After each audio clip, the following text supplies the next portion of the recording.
Doctor Shafiqur Rahman সাহেবকে চমৎকার একটা প্রশ্ন করছি।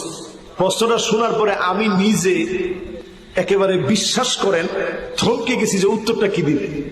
আপনারা তো অনেক ইসলাম প্রতিষ্ঠার জন্য কাজ করছেন, কই ইসলাম তো প্রতিষ্ঠা হলো না। তাইলে কি আপনাদের কর্ম পদ্ধতির ভিতরে কোনো ভুল আছে? আমি সঙ্গে সঙ্গে একটা উত্তর ঠিক করলাম নিজে নিজে। আমি হইলে কি উত্তর দিতাম? আমি হলে উত্তরে বলতাম যে স্বাভাবিক কবে ক্ষমতায় আমরা আসবো অথবা ক্ষমতা কবে পাবো, এই ক্ষমতা পাওয়ার জন্য আমরা তো রাজনীতি করি না। আমরা রাজনীতি করি কার জন্য? তো আমরা যেহেতু আল্লাহর জন্য করি, আস-সাইয়ু মিন্না ওয়াল ইতমামু মিনাল্লাহ, চেষ্টা আমাদের পক্ষ থেকে হবে, পরিপূর্ণতা যিনি দিবেন তিনি কে? আমি উত্তর দিতাম এইভাবে। ডক্টর শফিকুর রহমান সাহেব তিনি যে উত্তর দিচ্ছেন আমি সাথে সাথে অভিভূত হয়ে গেছি। প্রিয় ভাই আমার, বাংলাদেশে 92% মুসলমান আছে।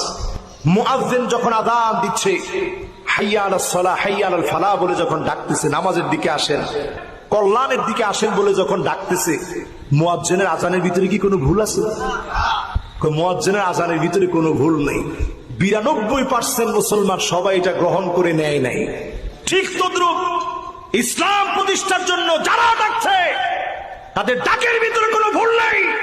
যারা দূরে আছে বরং তাদের কারণে জমিনে দিন কায়েম হয় নাই। ঠিক কিনা? তিনি যে উত্তর দিচ্ছেন আমি সাথে সাথে অভিভূত হয়ে গেছি।